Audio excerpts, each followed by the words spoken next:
More linear equations and writing linear equations from word problems and good fun things.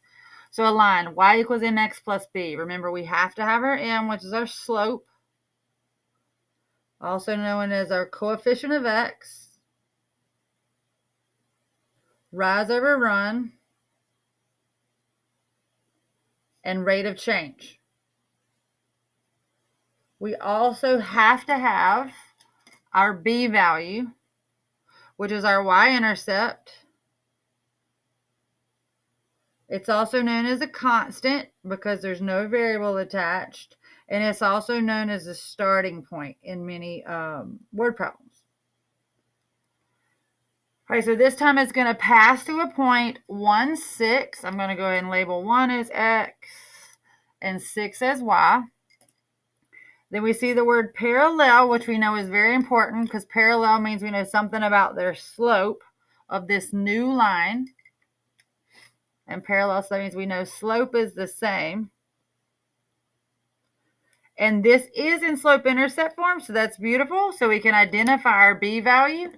And our b value is 4 because that's our m. What is the value of b? And this is referring to our new equation. Remember, don't grab 6. This guy means nothing.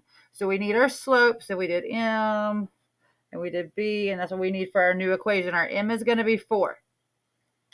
So we're going to write our new equation. We do have a y value, and that y value is 6. We have an m value, which is 4, because it has to be the same as the other to make it parallel. And then we have an x value of 1. And we are missing our b value or our y-intercept. We're going to now solve for b. So our line of great divide, we have b. This is going to be 6. This is going to be 4 plus b. We're going to move that 4 by subtracting it to get the b by itself because he's attached to b. Minus 4. 6 minus 4 is going to give me 2. And b is now by itself. So we now have our 2. Now we have the 2 parts necessary to write the equation of the line because it's all we need. So y equals 4x plus 2. And the question said, what is the value of b? 2 is our answer. The answer to this question is 2. The equation that would be comparative is 4x plus 2. And those two lines would never touch. All right, word problems. The total cost in dollars of a membership at a fitness center is given by the function C of M equals 20M plus 40, where M is the number of months. So M is months. That's important. A person is a member. In dollars, how much is the cost of the membership for 1 year? 1 year is what we're looking for. So C of M, this is the same thing as Y. This is our output. That C is cost. And then our M is our months. So M, or our rate of change, is months. So don't get that M confused with our slope M. This is the M that is our variable. So M is months. Our rate of change, so our cost that will go up or down, in this case it's going to go up, is 20. So that's our slope or rate of change. Our non-negotiable is that 40. You're never getting out of that, also known as our y-intercept. And now it says, what is the cost of a membership for 1 year? They're coming for you here. 1 year because this is year, this is months. How many months are in a year? There are 12 months in a year. So now we're going to fill in our equation. So we have the C of M, which I'm going to just call it y equals 20 times 12, because it's 12 months in 1 year, plus 40. And we know that this goes inside the equation because it's a time, so it's months. Cost is your output, time is your input. So 20 times 12 plus 40 is going to be 280. So it is going to cost 280 for a 1 year membership.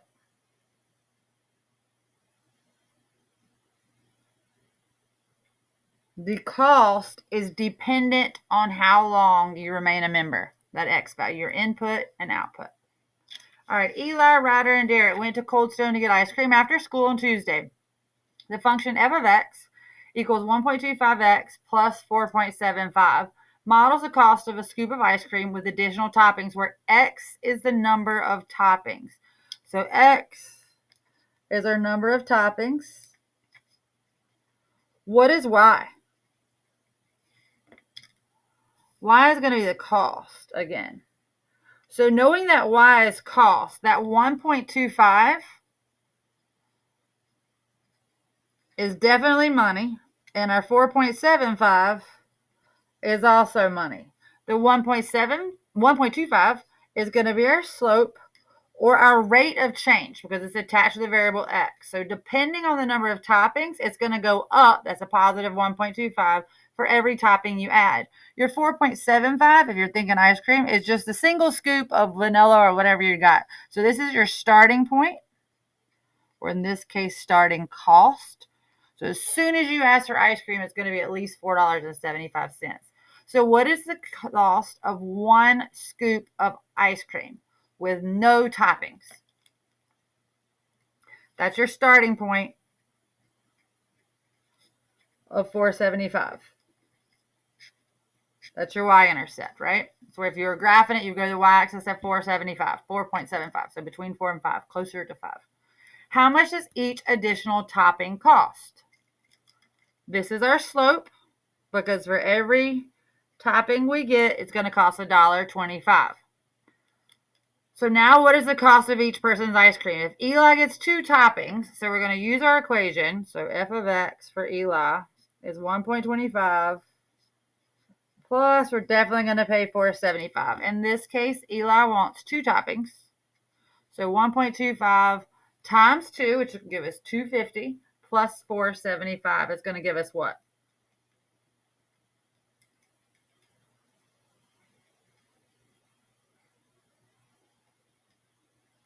$7.25. So Eli's ice cream cost $7.25 because it was $1.25 per topping and he got 2. So Ryder's going to get 1 topping. So we're going to do 1.25 times the number of toppings plus $4.75. So times 1. So 1.25 plus $4.75 is going to give us $6. So Ryder's is $6. Derek is getting 5 toppings. He's getting all the goods. 1.25 plus 4.75. So what's the cost of Derek's ice cream with 5 toppings?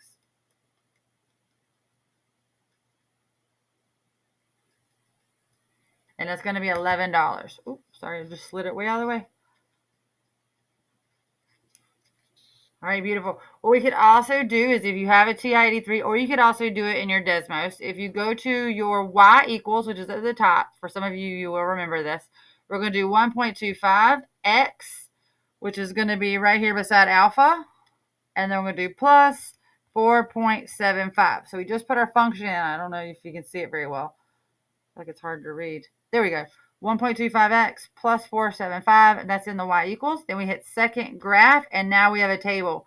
And we can go look for however many toppings they want. Mine is set to where it's telling me 0.5s, and you probably can't read these numbers very well.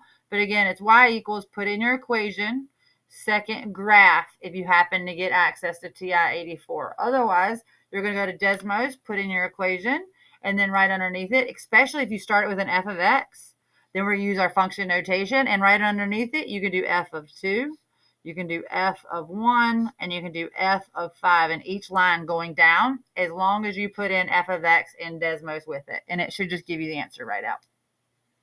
Last but not least, Maddie and Mackenzie went to the fair over spring break. It cost $20 to be admitted into the fair, where you would buy tickets to ride the rides. Each ride was 1 ticket. Tickets cost $1.75. What was the non-negotiable that they had to pay? As soon as they walked in the door, they had to pay $20, right? So that's our 20. And that's going to be plus, because we're looking at our cost. And then we're going to ride rides, which is going to be our unknown. That's what, when we get there, we don't know how many rides we're going to ride, but we're going to ride some number of rides. And if every ticket costs $1.75, that's what's going to change depending on how many rides we ride. That's the rate that it would change. So that's our rate of change per ride. So we're going to pay $20 and $1.75 depending on how many rides we have. That will give us our output of our cost, Our X value in this case is number of rides. Our Y value, again, is cost. Most of the time, your Y value is cost or height. So it's the big picture that we're discussing.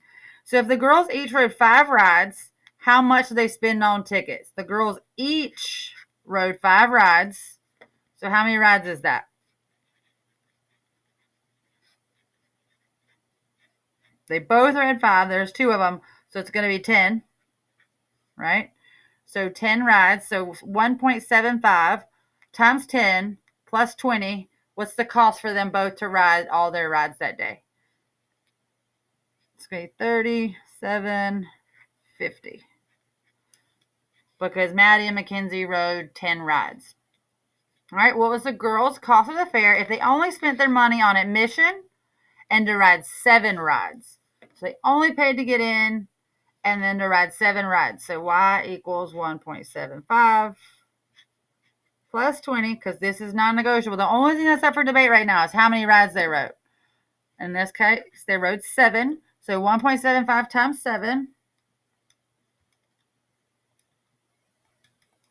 plus 20.